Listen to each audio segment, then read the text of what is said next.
गांव घटी में एक गरीब किसान रामलाल अपने परिवार के साथ रहता था। उसकी बेटी राधा बहुत समय से एक गंभीर बीमारी से पीड़ित थी। बहुत से डॉक्टरों को दिखाने के बाद भी वह ठीक नहीं हो रही थी। परिवार ने संभव इलाज करवाया, लेकिन कोई फायदा नहीं हुआ। धीरे धीरे राधा की हालत और बिगड़ती गई और डॉक्टरों ने कह दिया कि अब कोई उम्मीद नहीं है। रामलाल और उसकी पत्नी बहुत दुखी थे। तभी गांव के एक बुजुर्ग ने उन्हें सुझाव दिया कि वे साईं बाबा की शरण में जाएं। उन्होंने बताया कि शिरडी के साईं बाबा की कृपा से असंभव भी संभव हो सकता है। रामलाल को साईं बाबा के बारे में ज्यादा जानकारी नहीं थी, लेकिन उन्होंने विश्वास के साथ बाबा की भक्ति करने का निर्णय लिया। वह गांव के पुराने साईं मंदिर गए, जहां उन्होंने साईं बाबा के चरणों में अपनी बेटी की सलामती की प्रार्थना की। उस रात एक अजीब घटना घटी। रामलाल ने सपने में एक गौरवशाली रोशनी से घिरे एक संत को देखा।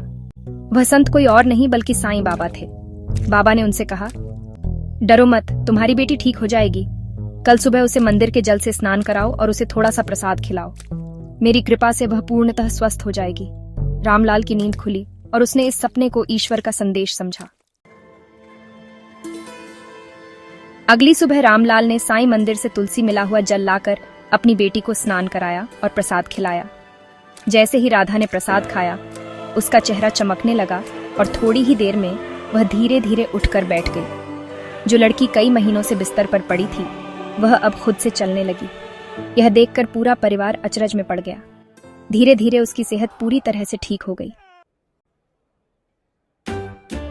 जब गांव वालों को इस चमत्कार के बारे में पता चला, तो सभी ने साईं बाबा की महिमा को स्वीकार किया। बहुत से लोग जो पहले बाबा में विश्वास नहीं रखते थे, वे भी उनकी भक्ति करने लगे। इसके बाद गांव में हर गुरुवार को साईं भजन कीर्तन और भंडारे का आयोजन शुरू हो गया।